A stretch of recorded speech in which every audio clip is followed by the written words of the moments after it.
Bueno, estamos de regreso. No sé si ya están listos. Sí, profe. Perfecto, muy bien. Entonces Sí, profe. ya puse a grabar.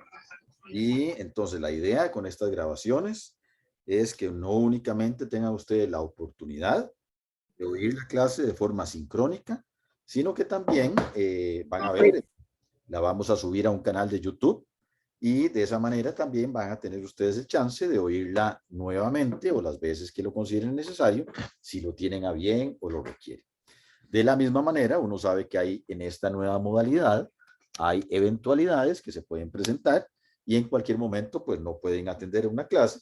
Entonces van ustedes a tener la certeza de que las clases también van a estar a su disposición. Adicionalmente, les vamos a hacer llegar la presentación PPT a través de las rutas normales como correo electrónico y el grupo de WhatsApp para que ustedes tengan la gama completa. ¿Ok? Entonces, en este momento ya estoy grabando. Espero que esté grabando.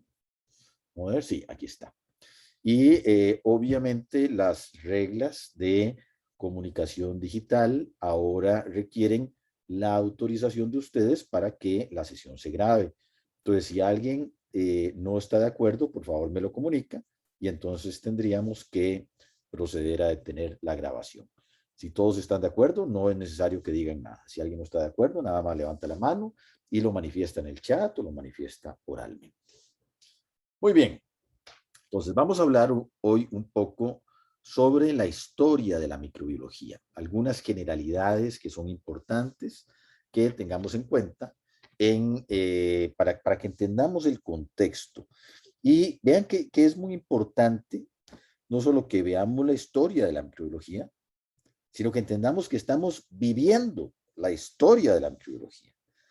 La actual pandemia que estamos enfrentando, a pesar de que ha sido durísima desde el punto de vista económico, desde el punto de vista social, desde el punto de vista de salud humana, las vidas que se han perdido, las enfermedades que se han sufrido, vean que también ha sido un elemento fundamental en la transmisión de conocimiento y estoy seguro de que muchos de los conceptos que ustedes van a recibir ya los han tenido claro a través de la vivencia de esta pandemia. ¿Ok? Entonces, el tema de la pandemia va a ser un tema recurrente a lo largo del curso, porque, insisto, ha sido o es un instrumento fundamental en la comprensión de muchos de los elementos que vamos a ver. Ok. Vamos a ver. Ay, ya se pegó esto aquí. Ok, muy bien. Entonces, primero, ¿qué es la microbiología? Déjenme...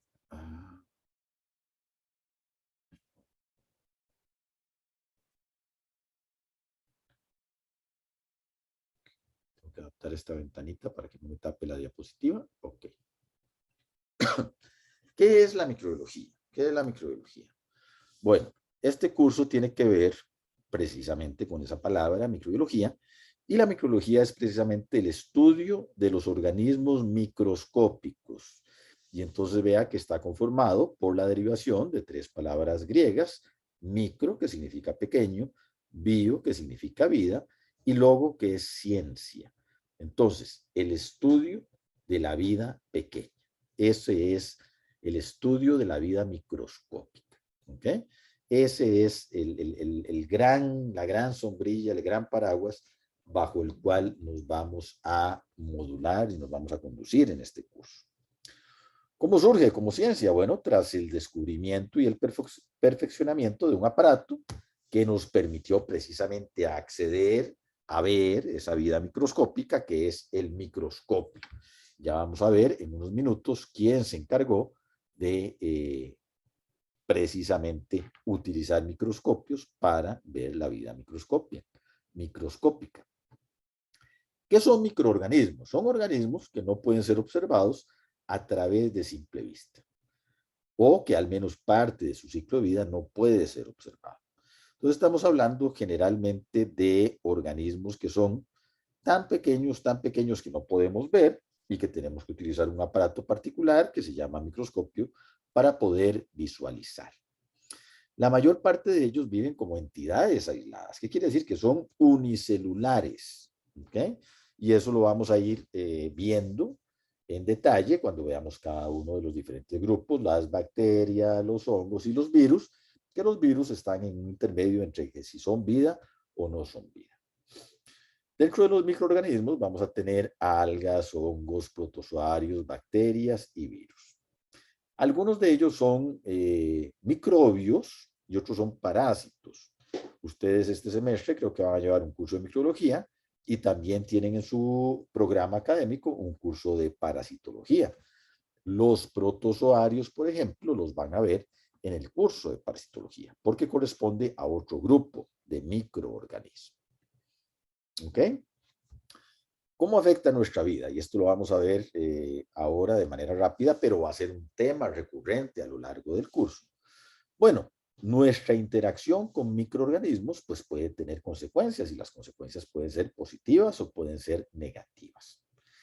Hay diversos microorganismos que son causantes de enfermedades y abundan en todos lados. Entonces vean que un primer ángulo de nuestra interacción con microorganismos puede tener una faceta negativa, que significa que al interaccionar con el microorganismo, lo vamos a contraer, nos vamos a infectar, o sea, vamos a tener una multiplicación de un microorganismo patógeno en nuestro organismo, valga la redundancia. Y esa interacción, esa multiplicación, va a generar una enfermedad. ¿Estamos de acuerdo? Entonces, uno de los conceptos importantes que nos tenemos que llevar es que los microorganismos están en todo lado, en todas las personas, en todos los animales, en todas las superficies, y de repente vamos a entrar en contacto con un microorganismo patógeno. Ese microorganismo va a llegar a alguna localización anatómica, el ojo, la nariz, la boca, tracto gastrointestinal, qué sé yo, tracto respiratorio, y una vez que llega a ese lugar anatómico, se multiplica, nos infecta y nos produce enfermedad. Entonces, un primer ángulo es la interacción negativa que podemos tener con el microorganismo. También vean que esa interacción puede afectarnos desde el punto de vista económico. ¿Por qué? Porque el microorganismo o los microorganismos no únicamente pueden generarnos una infección a nosotros, sino que también le pueden generar una infección a las plantas o a los animales. Y si nuestras plantas se infectan y nuestros animales se infectan y se afectan y se enferman, entonces nosotros vamos a tener un impacto económico. Entonces hay enfermedades infecciosas producidas por microbios, bacterias, virus, hongos, que van a tener un impacto en salud pública porque producen enfermedades, pero otras van a tener un impacto en salud económica, salud financiera, porque nos dañan a las vacas que tenemos o arrasan con una cosecha de café, por ejemplo, la roya, que es un buen ejemplo para eso. Entonces vean que vamos a tener afectaciones o interacciones negativas a nivel de salud pública y a nivel de sistema financiero. ¿Ok? Ahora, también los microorganismos o la interacción con ellos puede tener un aspecto positivo, no todo es negativo. Hay microorganismos que tienen una utilidad industrial. ¿Y qué significa esto? Bueno, que hay microorganismos que nos sirven para generar y para producir cosas. Los microorganismos pueden ser pequeñas fábricas moleculares y además sirven para la generación de cierto tipo de productos de consumo humano. Por ejemplo, las levaduras, que son un tipo de hongo, participan en procesos de fermentación importantes para la producción de licores. O hay levaduras que son importantes para la producción de pan, por ejemplo. Entonces vean que también tienen un ángulo beneficioso. ¿Ok? Vean los microorganismos en la producción de alimentos. Sirve para la producción de yogures y quesos, por ejemplo. Y sirven también en el campo biotecnológico. Todo este material que viene aquí, alcohol, ácido oxálico, ácido propenoico, pueden ir ustedes a través de toda esa lista, son una serie de materiales, de enzimas, incluso de elementos farmacéuticos que pueden ser producidos gracias a la participación de microorganismos. Entonces, los microorganismos han sido domesticados, han sido manipulados y han sido utilizados por el ser humano también en su propio beneficio. ¿Ok? Entonces, si bien hay algunos que son los menos, que son patógenos, y la interacción con ellos nos puede producir algún tipo de daño, hay una gran cantidad que el ser humano ha aprendido a utilizar con objetivos productivos dentro de la dinámica del ser humano. ¿Ok? Entonces vean que debido a estas diferentes interacciones, vamos a tener diferentes ramas de la microbiología. Vamos a tener una microbiología general que tiene que ver con el conocimiento de cómo son y cómo se comportan los microorganismos. Esta es la microbiología básica, la microbiología esencial, la que nos indica las características estructurales y fisiológicas de los microorganismos. ¿Ok? Adicionalmente, entonces vamos a tener una serie de ramas de la microbiología que van a tener una orientación más aplicada.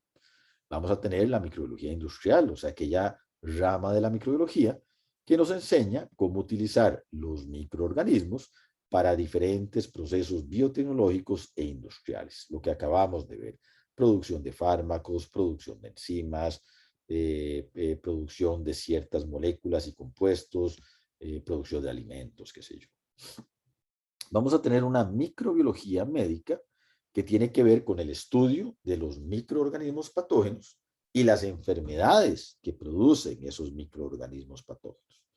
Y aquí vamos a tener subramas que son esenciales, como lo es el diagnóstico de esos microorganismos, y ustedes van a tener una aproximación muy cercana a ese diagnóstico a través de las sesiones de laboratorio, que va a estar a cargo de ustedes. Y vean que en la parte médica también es muy importante, no solo el diagnóstico, sino el tratamiento. Entonces hay una parte terapéutica de la rama médica de la microbiología, que tiene que ver con las estrategias para tratar las infecciones microbianas. Vamos a tener una microbiología veterinaria, que básicamente es lo mismo que la microbiología médica, pero en el ámbito de los animales, o sea, los diferentes patógenos microbianos que pueden afectar a los animales. Vamos a tener microbiología de alimentos, que tiene que ver, un momentico, voy a parar aquí un momentico, ya vuelvo. Gracias. Gracias.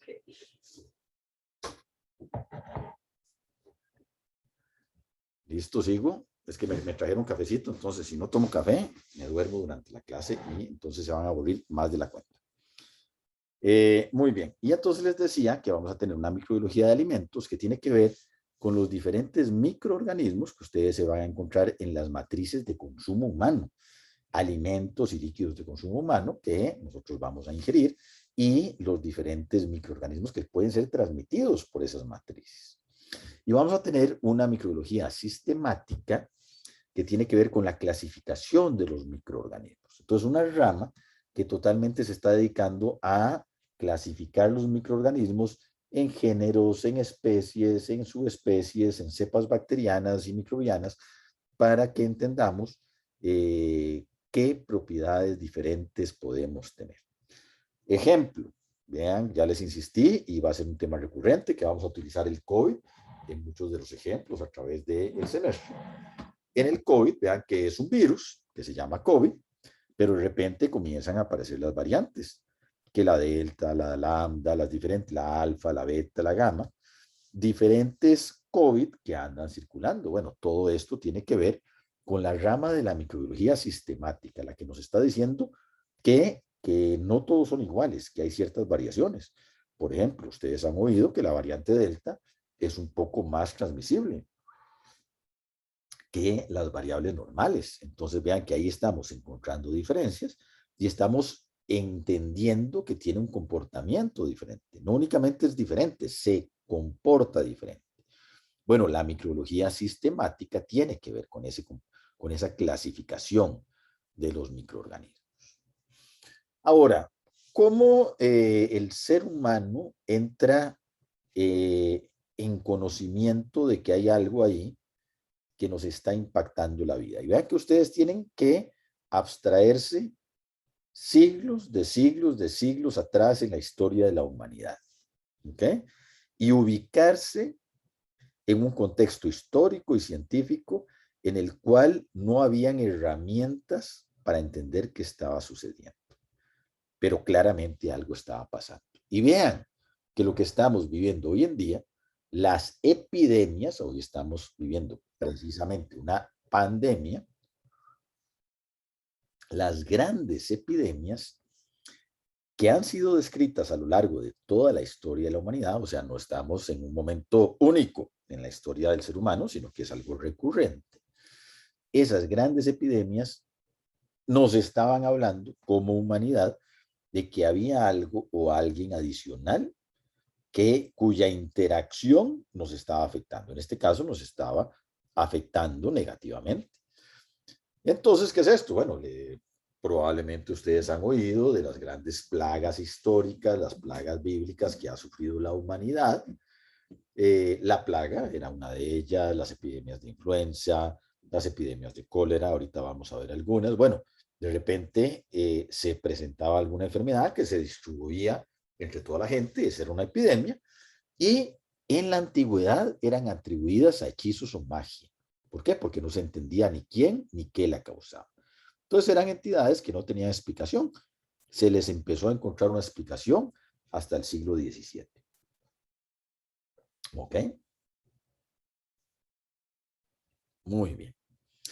Y vean que antes del advenimiento de estos grandes científicos, que vamos a ver ahora en detalle, la humanidad y los seres vivos asociados a la humanidad, ya sea plantas del reino vegetal o animales del reino animal, sufrían enfermedades y sufrían enfermedades pues que en una vasta mayoría no tenían explicación.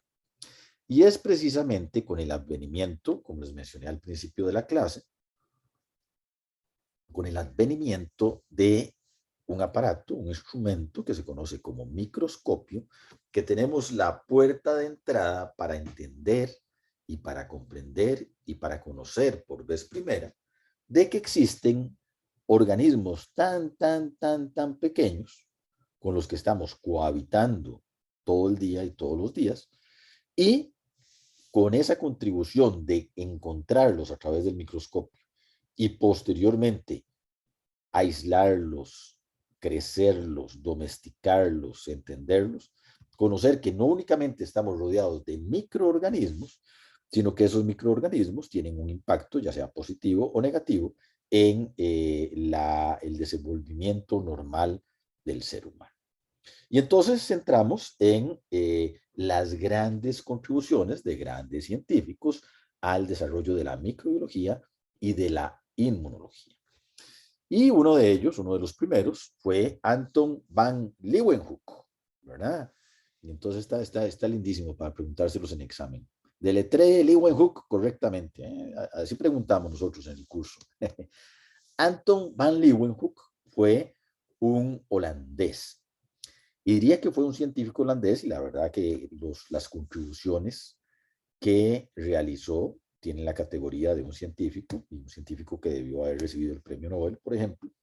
Pero bueno, en su momento realmente don Anton, este holandés, no era un científico, no era su actividad principal, sino que él era un comerciante. Pero era un comerciante que tenía un hobby. Y el hobby era tomar bolitas de vidrio y hacer pequeños cristales, pequeños lentes. Entonces él tomaba esas bolitas de vidrio, hacía un lente, y ese lente, si ven ustedes aquí esta platina, vean esta platina que está acá, y él ponía el lente aquí, en un agujero de esa platina. Y esa pequeña esfera de vidrio que él con mucha meticulosidad generaba y que ponía en ese aparato, lo utilizaba para asomarse a través de ese lente y obtener una gran magnificación de lo que estaba observando. Y ese es el primer registro de un microscopio funcional. Un vidrio de forma esférica insertado en una platina de metal que se acercaba al ojo y que le permitía a Anton van Leeuwenhoek, que lo tenemos aquí representado, le permitía ver pequeños animalitos que él podía ver en diferentes materiales. Entonces, él tomaba una punta de un alfiler, ponía algún material ahí, y llegaba con su mini microscopio, se asomaba por el lente y le aparecía todo el mundo microscópico. Los primeros, y comenzó a documentar ese mundo microscópico a través de dibujos. Y entonces veía bastoncitos, veía espirilos, veía bolitas, veía diferentes microorganismos. ¿Ok?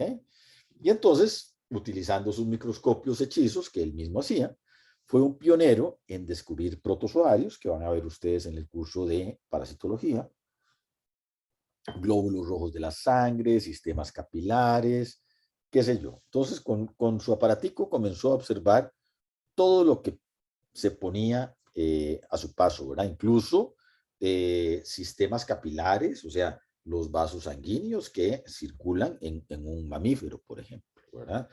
Aquí viene la descripción del aparato o el aparatejo que él montaba, ¿verdad? Y con eso siguió descubriendo un montón de cosas, redes de capilares de Malpighi, glóbulos rojos, protozoarios, bacterias en agua que él denominó animáculos, ¿verdad? De repente veía un poco de agua encharcada y veía que había una diversidad enorme de pequeños animales microscópicos en esa agua. Demostró que habían huevos de gorgojos, pulgas, mejillones. No solo hizo descripciones estructurales, sino también funcionales. Vean que describió el ciclo vital de las hormigas.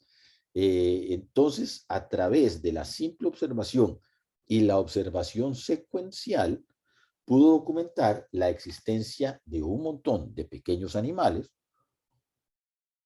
unicelulares y adicionalmente pudo demostrar un montón de procesos biológicos fundamentales que permitió la observación. Vean, por ejemplo, uno de esos procesos. Ustedes tienen que retrotraerse a siglos de siglos en el pasado y tratar de entender cómo la gente veía el mundo. Y vean una de las cosas que la gente pensaba en ese momento y que va a ser un tema recurrente de varios de los científicos que vamos a ver en la clase de hoy. Combatir la teoría de la generación espontánea. ¿A qué le suena generación espontánea? Bueno, la generación espontánea era una teoría que decía que los seres vivos de repente se originaban de la materia muerta. Y vean lo que sucedía y que Anton van Leeuwenhoek, utilizando los microscopios que él hacía, pudo refutar. La gente pensaba que los gorgojos, las pulgas, los mejillones, surgían espontáneamente a partir de granos de trigo y de arena. ¿Qué significa eso? Que de repente usted tenía en un granero un poco de trigo almacenado y usted lo dejaba ahí almacenado y lo dejaba 3 semanas y de repente se llenaba de pulgas y de gorgojos. Entonces la gente, en aquel momento, vean que nos estamos yendo siglos de siglos atrás, la gente decía, es que los gorgojos y las pulgas se generan espontáneamente del trigo, ¿ok? O de la arena. Entonces, usted deja esa materia ahí y se genera un ser vivo que después camina. Eso sí lo podían ver, los gorgojos y las pulgas son insectos. Entonces, uno de los descubrimientos que hizo Anton van Leeuwenhoek, utilizando sus microscopios, es que viendo en detalle el trigo, viendo en detalle la arena, pudo ver los huevecillos de los cuales emanaban los gorgojos, las pulgas y ese tipo de animales. Entonces, primero los encuentra y después observa que a partir de un huevecillo está emanando un gorgojo. Y entonces dice, es que el gorgojo no salió espontáneamente de la arena, es que el gorgojo salió de un huevecillo. ¿Ok? Entonces vean la importancia, la magnitud del descubrimiento que hizo Anton en ese momento. Estamos hablando del siglo XVII.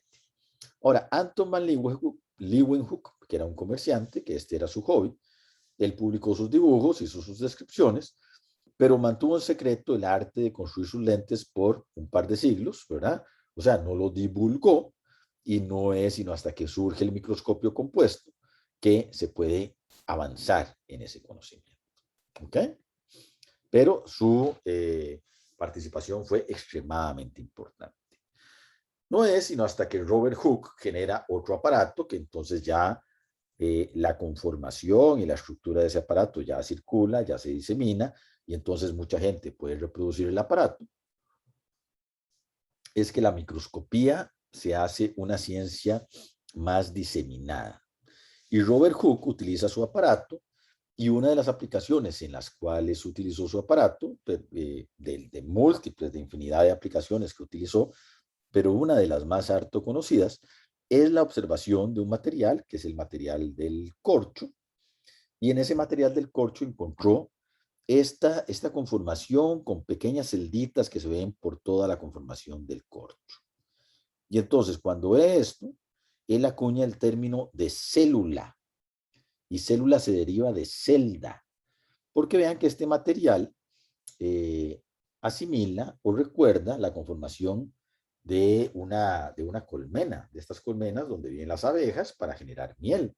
Entonces, él observando el corcho, vio esta conformación y dijo, esto es como una colmena y cada uno de estos huequitos es una celda, es una célula.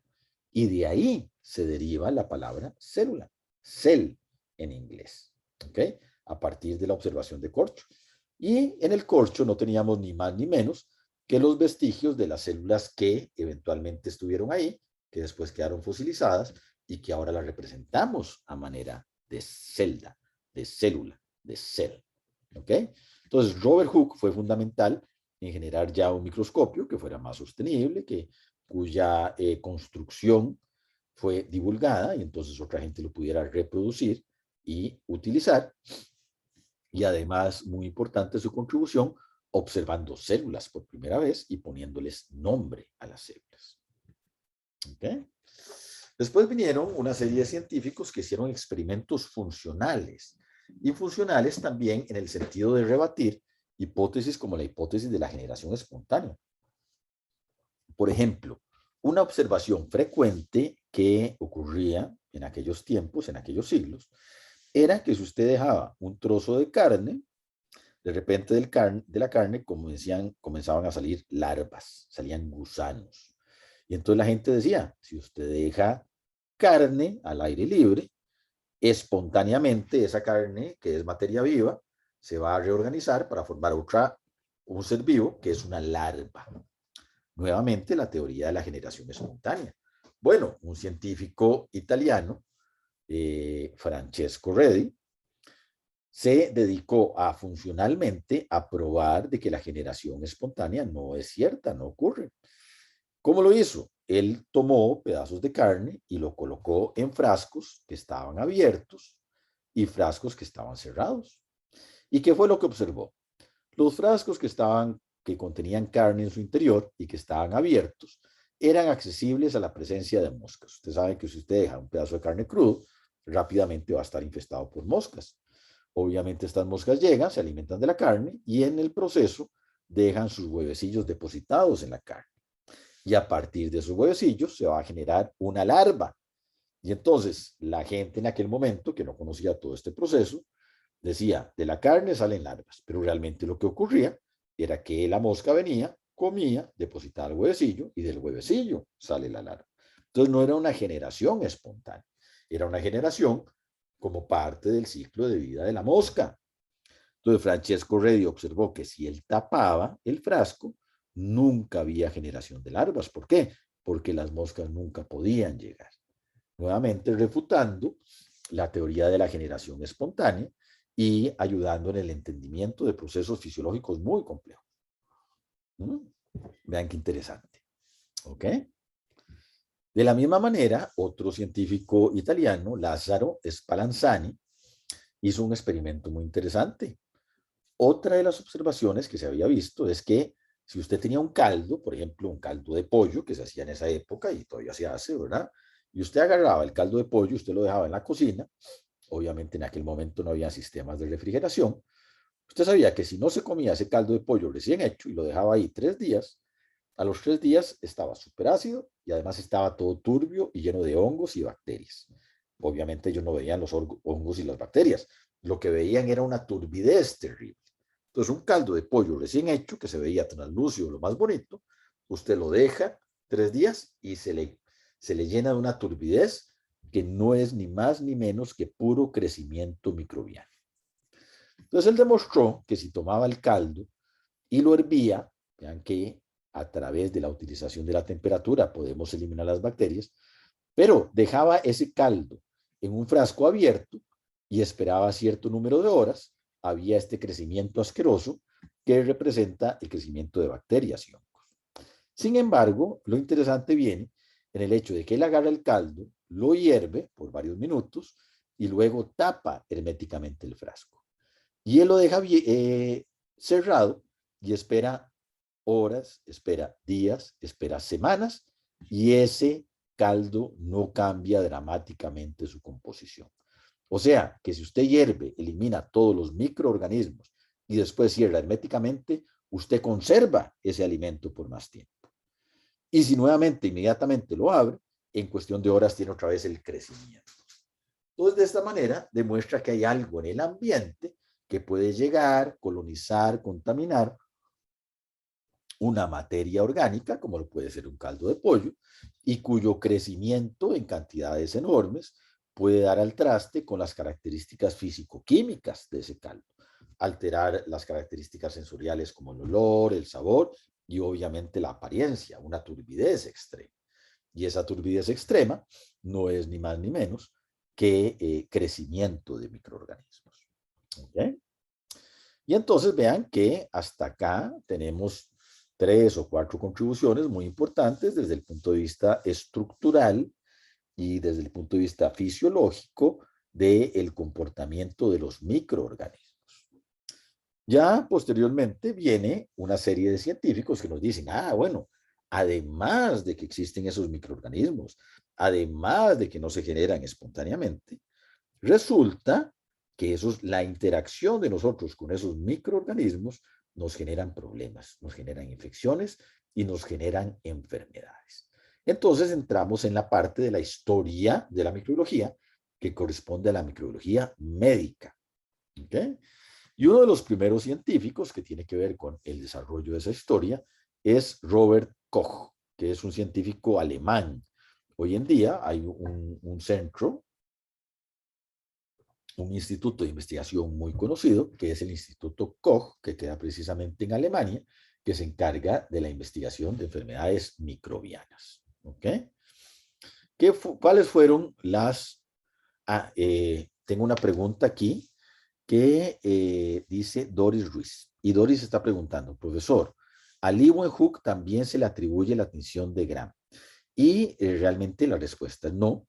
Hay un científico de apellido Gram que fue el que se encargó de implementar esa tinción. Y más adelante en el curso vamos a ver en qué consiste la tinción que Doris nos está mencionando.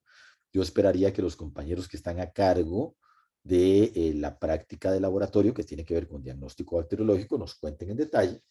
Y ahí vamos a ver que es una tinción que nos permite agarrar las bacterias. Las bacterias generalmente son translúcidas, no tienen color, nos permite pintarlas y de acuerdo al color con el que se pinten, nos va a categorizar en diferentes tipos de bacterias. Y esta fue una tinción que, como les digo, no fue desarrollada por Anton van Leeuwenhoek, sino que fue desarrollada por un científico de apellido Gram. En este momento se me va el nombre, pero fue otra persona. ¿Ok, Doris? Muy bien. Si en algún momento se me va alguna pregunta, me hacen alguna señal para yo poder abordarla adecuadamente. Yo les decía que Robert Koch fue uno de los primeros que comenzó a asociar microorganismos con enfermedades. Era una persona extremadamente estudiada, vean que tenía muchos intereses. Una característica común de los científicos de la época, de que eran con una gran cantidad de intereses, no únicamente con un interés muy particular. Y Robert Koch, por ejemplo, saca fotografías microscópicas de Bacillus anthracis, una enfermedad que era muy frecuente en aquellos tiempos y que él la atribuye, esta enfermedad del carbúnculo la atribuye precisamente a esta bacteria, a Bacillus anthracis. Entonces, Robert Koch tiene varias contribuciones muy importantes. Demuestra precisamente lo que les estaba mencionando, que el carbunco infeccioso o el anthrax es producido por esta bacteria, que él denomina Bacillus anthracis. Y él demuestra esto no solo observando la bacteria, sino lo demuestra también funcionalmente. Él toma material que contiene Bacillus anthracis, o sea, que contiene a la bacteria o esporas que producen a la bacteria, y demuestra que solo cuando el material que le inyecta a los ratones contiene el Bacillus anthracis, el ratón se enferma. Si el material no contiene el Bacillus, no hay enfermedad. Entonces hace la asociación de un microorganismo con una enfermedad por primera vez. ¿Ok? Vean qué interesante. Y ya una vez que demuestra ese tipo de cosas, comienza a hacer contribuciones importantísimas. Demostró cómo trabajar con esos microorganismos en el laboratorio, cómo obtenerlos a partir de animales infectados, cómo cultivarlos artificialmente y cómo destruirlos. Entonces son contribuciones fundamentales y muy importantes para poder atribuir la etiología de una enfermedad. O sea, poder asignar al culpable microscópico de que una enfermedad se produzca. Por ejemplo, en 1881 dio a conocer que la tuberculosis, otra enfermedad, era producida por otro bacillus, que no era el Bacillus anthracis, sino el Mycobacterium tuberculosis. Más adelante demostró que el cólera, que es una enfermedad diarreica, es producida por otro tipo de bacilos que se denominó Vibrio cólera.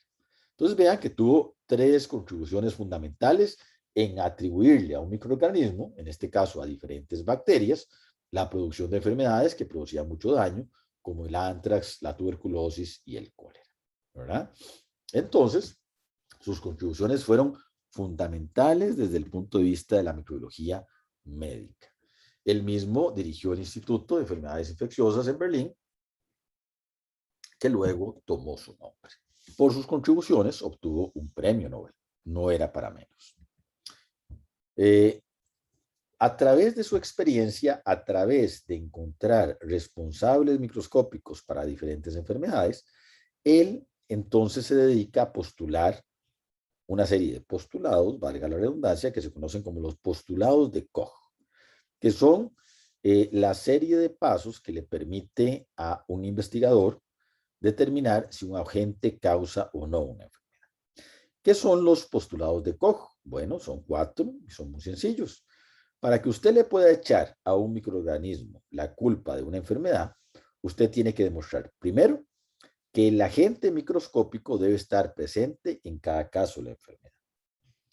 Después, usted debe ser capaz, como segundo postulado, de aislar el agente a partir del huésped infectado. Entonces, usted tiene un animal o un ser humano infectado, usted tiene que tomar una muestra, cultivarla y crecer ese agente que está ahí presente. Una vez que usted lo tiene aislado y lo tiene cultivado artificialmente, usted tiene que demostrar en el postulado número 3 que una vez que usted tiene ese agente y lo vuelve a inocular en un huésped susceptible, la enfermedad se va a producir, se va a reproducir. Y por último, usted tiene que demostrar que a partir de ese huésped artificialmente inoculado, usted es capaz de recuperar exactamente el mismo agente. Entonces fueron 4 postulados que Robert Koch generó en esa época como reglas fundamentales para determinar que un agente microbiano es responsable de una enfermedad en particular. Esto es lo que se conoce como los postulados de Koch. Otro gigante de la microbiología que tuvo contribuciones fundamentales fue Louis Pasteur. Y él fundó la ciencia de la microbiología y él trabajó también no solo con aspectos negativos de los microbios, sino con aspectos positivos. Él determinó que el proceso de fermentación mediante el cual se producía vino y cerveza era llevado a cabo por bacterias. Entonces él dijo, porque estos eran obviamente productos de consumo humano que ya se generaban hace siglos. Pero Louis Pasteur determinó que el proceso de fermentación esencial para que estos productos de consumo humano se llevaran a cabo, dependía de microorganismos, que en este caso eran microorganismos que el ser humano aprende a utilizar para su beneficio. También aprende cosas y enseña cosas importantes como características fisiológicas del crecimiento de los microorganismos. Determina que algunos microorganismos crecen en presencia de aire, o sea, crecimiento aeróbico, mientras que otros crecen en ausencia de aire, crecimiento anaeróbico. ¿Okay? Y también, junto con Robert Koch, trabaja mucho sobre la relación entre las enfermedades y los microorganismos, cómo ciertos microorganismos producen enfermedades. ¿Okay? Introduce el término de virus para hablar generalmente de los microorganismos y de los microorganismos patógenos. Entonces, en aquel momento, cuando Louis Pasteur, que era un científico francés, hablaba de un virus, se refería sin distinción entre diferentes grupos microbianos como virus, hongos y bacterias. Él decía, un virus es un agente microscópico que nos produce enfermedad. Y también acuña el término de vacuna, y vacuna, un término que está muy de moda hoy en día. Obviamente, pues él acuña el término de vacuna, que ya vamos a ver de dónde sale, en honor a otro científico, un científico británico de apellido Jenner.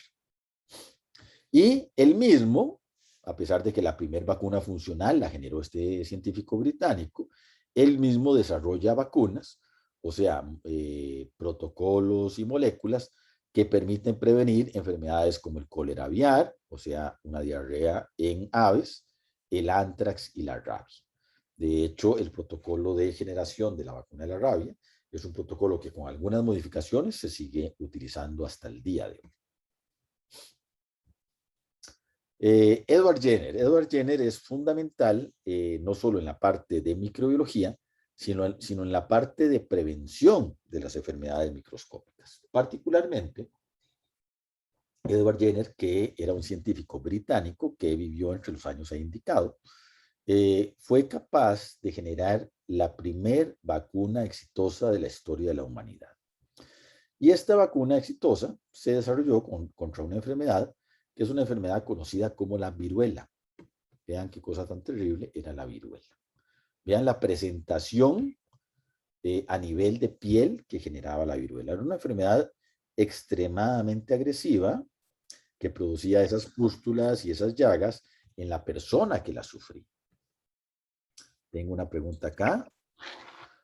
Doris Ruiz dice, profesor, la tuberculosis, la peste, el cólera y la fiebre tifoidea son algunas de las enfermedades que se producen por bacilos gram negativos.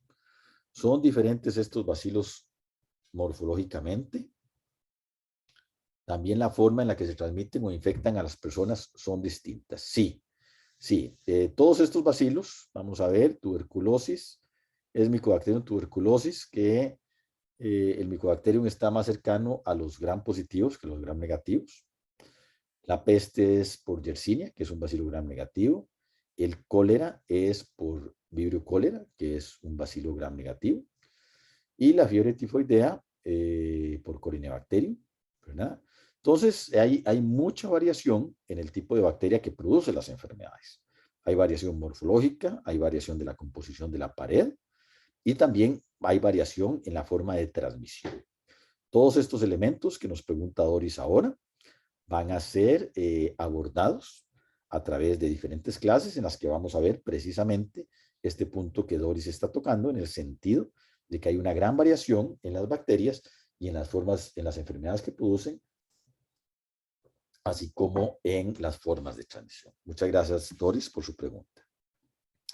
Entonces, les contaba que Edward Jenner trabajó con una estrategia para prevenir esta enfermedad tan dramática que es la viruela. Y vean esta presentación. Y era una enfermedad muy dramática en su presentación, en sus consecuencias, y altísimamente contagiosa. Cuando había un brote de viruela, todos los que estaban alrededor se contagiaban. Y vean la efectividad de las vacunas para ahora que existe el gran debate y algunos grupos antivacunas que no creen en la efectividad de las vacunas, vean un niño vacunado, hermano de un niño no vacunado, vean como la diferencia en el desenlace final cómo este niño sufre la enfermedad y este no sufre la enfermedad. ¿Cuál fue la gran contribución de Edward Jenner al campo de la inmunología y de la vacunación, o sea, la prevención de enfermedades? Edward Jenner notó, obviamente se conocía la viruela, que era una enfermedad terrible, y había otra enfermedad que se llamaba la viruela de las vacas. ¿Por qué? Porque las vacas sufrían una enfermedad muy parecida, con una presentación parecida. ¿Ok? Y lo que observó Edward Jenner, que además no fue el primero en observarlo, ya era de conocimiento de cultura popular, él tuvo el gran mérito de observarlo, documentarlo e implementarlo, pero ya se había visto.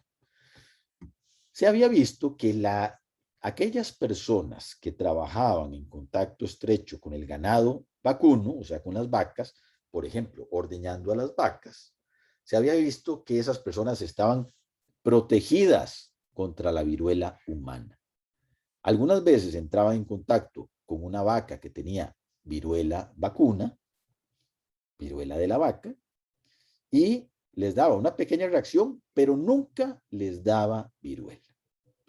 Y entonces la lógica que utilizó Edward Jenner, y que además era parte de la sabiduría popular, era que probablemente las pústulas que se le generaban a la vaca contenían material que protegía contra la viruela. Y entonces, ¿qué hizo Edward Jenner? Y vean la clase de experimento y el momento en el que lo hace. Un experimento fundamental para el desarrollo de la inmunología y el desarrollo de la profilaxis, o sea, la prevención de enfermedades infecciosas, pero un experimento que hoy en día sería clasificado como una gran atrocidad desde el punto de vista ético, ¿verdad? Él tomó a este chiquito, James Phillips, y James Phillips era el hijo de su jardinero, era el hijo de su jardinero. Tomó a James Phillips, agarró material de una pústula de una vaca con viruela de vaca, entonces agarró el material, rompió la pústula, agarró ese líquido y se lo inoculó a James Phillips. O sea, hizo un experimento en humanos. Hoy en día lo hacemos, pero bueno, con una serie de requerimientos éticos que hay que cumplir. Pero él agarró al hijo del jardinero y lo inoculó con material de la vaca. Y después tomó a ese niño y lo expuso a material purulento de viruela humana. Y se dio cuenta que el niño nunca se infectó.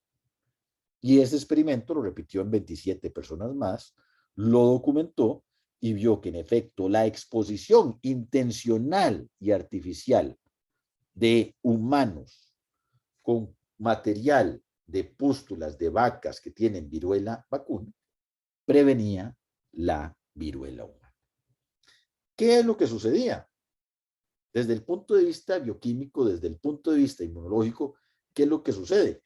Que el virus que produce la viruela humana es muy parecido, más no igual, al virus que produce la viruela en las vacas. Y entonces, si usted toma el material de la viruela en las vacas y lo introduce en un ser humano, el ser humano va a desarrollar una respuesta contra ese material y cuando entra en contacto con el virus de la viruela humana, esa respuesta lo va a proteger. Ergo, acuñó el término de la vacunación. Y por eso las vacunas se llaman vacunas y por eso Louis Pasteur le puso vacuna en honor a Edward Jenner. Porque la vacuna, ese nombre, deriva de la palabra vaca. Y precisamente fue utilizando la infección de una vaca que se generó la primera vacuna. De ahí deriva el nombre vacuna. Entonces vean qué conocimiento tan fundamental generó Edward Jenner. Es el primer abordaje a la inmunidad, a la inmunología, y es el primer abordaje a una estrategia de prevención de una enfermedad.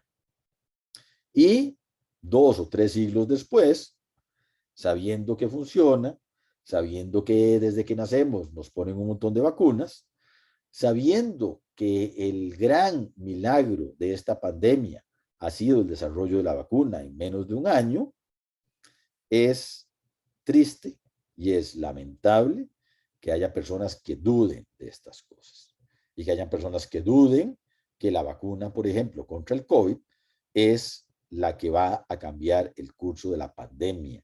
Y ya lo hemos visto, ¿verdad? Entonces, parte de nuestra función como universitarios educados es entender estas cosas y diseminar estos mensajes.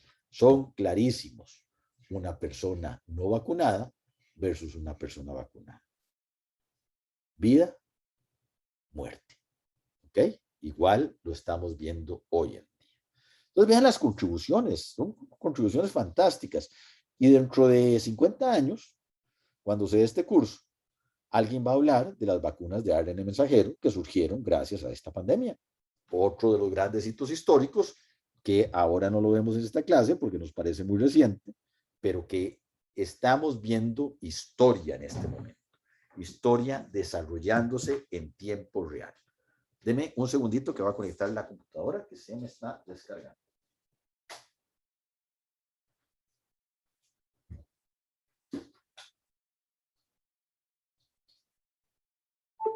Listo, ya estamos conectados. Vean las contribuciones que han sido fundamentales. ¿Ok? Bueno, después de estos grandes padres de la microbiología y la inmunología, vinieron otras contribuciones, tal vez no de tantísimo impacto, pero igual fundamentales. Por ejemplo, Ferdinand Julius Kohn, que es el considerado el fundador de la microbiología moderna y el padre de la bacteriología. Y es quien propone la clasificación de las bacterias en géneros, especies, variedades, ¿verdad? Que hay diferentes tipos de bacterias que tienen formas diferentes, que producen enfermedades diferentes, que tienen rutas de transmisión diferentes. Y precisamente este científico trabaja mucho en lo que es la categorización de los microorganismos. También describe microorganismos patógenos transmitidos por el agua, por ejemplo, microorganismos como la shigella o la salmonela que eran distintos al vibrio cólera. Recordemos que el vibrio cólera fue descrito por Louis Pasteur. Entonces, una vez que se describen, comienzan a buscar otros y los encuentran efectivamente. ¿Qué otros eventos importantes tenemos durante el siglo XIX? Por ejemplo, en 1878, Joseph Lister. ¿A qué le suena Lister? Listerine, ¿verdad? Y Listerine es un material antiséptico utilizado para el control de microorganismos. Vean que muchos de los nombres que vamos a encontrar asociados al control y prevención de enfermedades bacterianas derivan de los científicos que los encontraron. Por ejemplo, Louis Pasteur, en honor de él, porque ideó el mecanismo, tenemos un procedimiento para controlar la carga de microorganismos que se llama pasteurización. ¿Ok? Entonces tenemos Lister, Listerine, Pasteur, pasteurización y así sucesivamente. Entonces Joseph Lister publica estudios sobre la fermentación de la leche, o sea, encuentra una interacción de una bacteria, Bacterium lactis, que es importante para que la leche se fermente. ¿Y para qué es importante el proceso de fermentación de la leche? Para producir productos de consumo humano, como por ejemplo yogurt. Entonces aquí estamos en el campo de la microbiología industrial. En 1879, este investigador, Albert Neisser, identifica al agente causal de la gonorrea.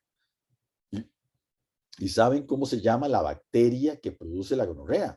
Se llama Neisseria gonorrea. O sea, se le pone el nombre al género en honor al científico que la encontró. Entonces vean que aquí tenemos grandes científicos, pero que vienen machacando, chupando rueda, detrás de los conocimientos de los grandes monstruos como Robert Koch y Louis Pasteur. ¿Ok? En 1880, este científico, Alfonso Laverín, encuentra el parásito de la malaria, que lo vamos a dejar para el otro curso que ustedes llevan, el de parasitología, en glóbulos rojos. ¿Ok? Y en el 1881, Paul Ehrlich utiliza el azul de metileno. ¿Qué significa utilizar el azul de metileno? Bueno, resulta que los colorantes tienen una relación bipolar con las bacterias, porque por un lado sirven para teñirlas, dejarlas muy bonitas y verlas, y también se ha visto que los colorantes tienen propiedades antimicrobianas, antibacterianas. Resulta que este científico fue uno de los primeros que determinó que un colorante, el azul de metileno, podía teñir las bacterias y además a través de ese proceso de tinción las podía controlar, dejar de que crezcan, dejar de que se reproduzcan y por lo tanto prevenir las enfermedades. ¿Ok? Ya más adelante, entonces comienzan una serie de descubrimientos y de descripciones que son fundamentales para el desarrollo de la microbiología, de la virología, de la bacteriología. Se describen ya en detalle los procesos fisiológicos de la aerobiosis y la anaerobiosis. O sea, los mecanismos mediante los cuales las bacterias se reproducen en presencia y en ausencia de oxígeno. Y más adelante se describen todas las rutas metabólicas que utilizan las bacterias en esos procesos.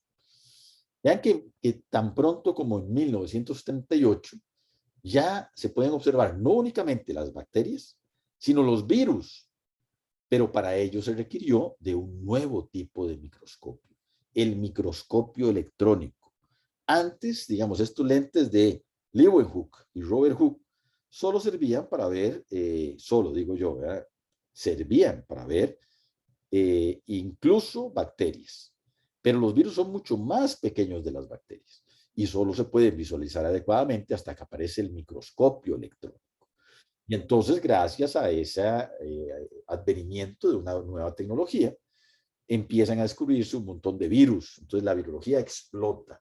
Y vean que hoy en día, hace año y medio, que surge la epidemia de coronavirus en Wuhan. En cuestión de días, el virus estaba identificado, aislado, secuenciado y comenzó una carrera frenética para tener una vacuna. Entonces, lo que hace siglos duraba siglos, ahora dura días. Y dura días gracias a las diversas técnicas innovadoras que surgen en esa época, microscopio electrónico de barrido, técnicas de secuenciación del ADN, etc. ¿Ok? Entonces, estamos en un momento en el cual la acumulación de conocimiento nos permite avanzar extremadamente rápido. Esta pandemia actual, si no fuera por el conocimiento que tenemos hoy en día, nos hubiera tomado 3, 4, 5 años para que todos nos infectáramos, que lamentablemente se enferme el que se tuviera que enfermar, que lamentablemente fallezca el que tenga que fallecer, y la población susceptible hubiera desarrollado inmunidad. Pero hoy en día esto mismo ocurre en cuestión de días y semanas. En 1982 se descubre otro tipo de agente microscópico patógeno que es el prión, que es una partícula incluso más sencilla que un virus. Y cuando veamos a los virus, vamos a ver qué simples son los virus y les vamos a representar los priones para que vean que son aún más simples. Un acontecimiento fundamental en 1988, este científico, Kary Mullis, desarrolla la técnica de PCR, o sea, la amplificación del ácido nucleico por una reacción en cadena, la reacción en cadena de la polimerasa. Y vean que es tan esencial que una vez que se encontró el coronavirus, por ejemplo, y perdonen la reiteración, pero lo voy a traer a colación a lo largo de toda la clase y del curso, tan pronto se encontró el coronavirus, a través de la técnica de PCR, se generó una prueba diagnóstica para detectar ese virus. Entonces vean cómo esos acontecimientos tan puntuales en el tiempo, esas contribuciones, tienen un impacto enorme para la historia de la humanidad y obviamente de la microbiología. Y una contribución fundamental también desde el punto de vista terapéutico fue la de Alexander Fleming, otro científico inglés. Él trabajaba con bacterias, ¿verdad? Era un bacteriólogo y estaba trabajando con sus bacteritas, tenía las bacterias crecidas en un plato de cultivo y de repente era medio desordenado, de repente venían las vacaciones y dejó las bacterias al aire libre. Cuando regresó de vacaciones vio que sus cultivos bacterianos se habían contaminado con hongos.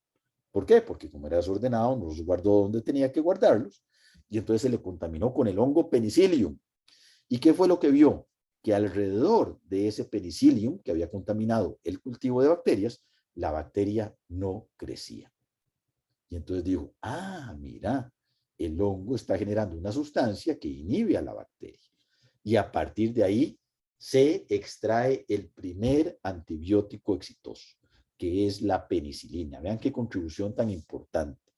Y este antibiótico que se comienza a producir a escala industrial en medio de la Segunda Guerra Mundial, salva a un montón de los soldados que sufrían heridas de guerra, que se contaminaban con una bacteria como Staphylococcus aureus, que vamos a ver más adelante en la clase, y es precisamente de una observación de laboratorio y el escalamiento de la producción de esa sustancia que se genera el primer antibiótico exitoso.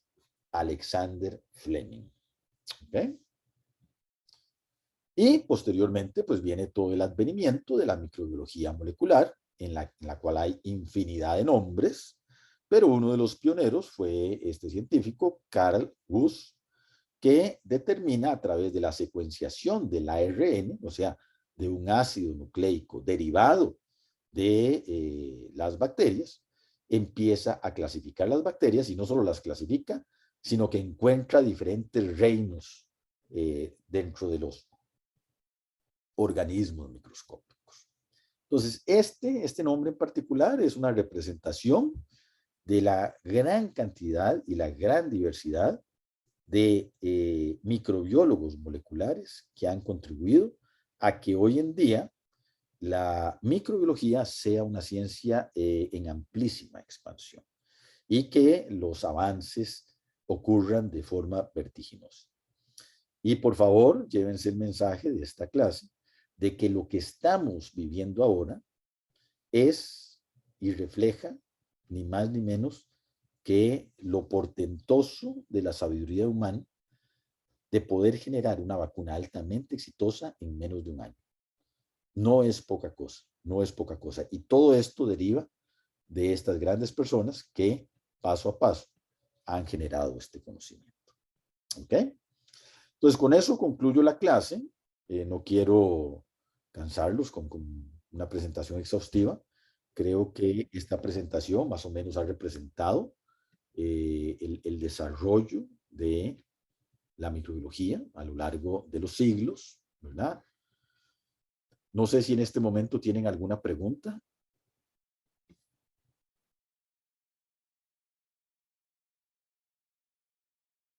Bueno, espero que todo haya quedado claro. Quiero terminar agradeciéndoles la atención, entendiendo que estamos en una coyuntura difícil, entendiendo que oír una clase por esta vía, por esta ruta, no es la manera ideal de transmitir el conocimiento, pero también entendiendo que ustedes, sus familias, la universidad, están haciendo un gran sacrificio para continuar el proceso educativo y que por favor encuentren en nosotros, tanto en Norma como en un servidor, aliados en ese proceso de generación del conocimiento. Estamos muy entusiasmados y muy contentos de compartir con ustedes y esperamos que el curso sea lo más provechoso posible. ¿Ok? Tenemos a Mariana Morales que levantó la mano. Por favor, Mariana. Profe, yo le iba a consultar con respecto a lo de los grupos. Ajá. ¿Se harán en esta clase o se dejarán para después? ¿Se harán aleatoriamente? Ok, los grupos, O...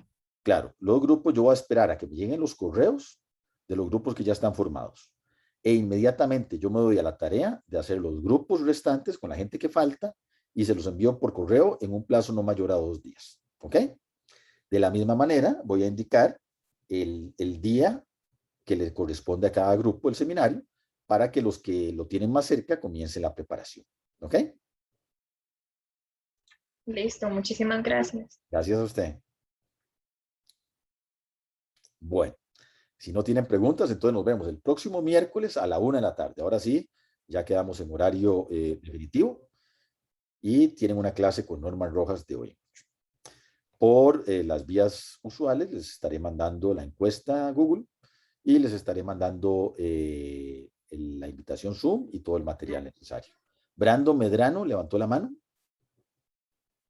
Profe, ¿podría subir la presentación ahora o mañana para poder verla? Es que en una parte no estuve. Claro, claro. Yo voy a hacer la conversión de la presentación completa y la subo a mi canal de YouTube. Y la presentación PPT se las hago llegar por correo electrónico y WhatsApp. Entonces van a tener la información redundante por todo lado. ¿Cómo no? Profe, muchas gracias. No, gracias a usted, Brandon. Bueno, muchachos, creo que estamos. Les agradezco mucho y nos vemos dentro de una semana. Hasta luego. Gracias. Hasta luego, profe. Buenos días. Gracias. Hasta luego, gracias.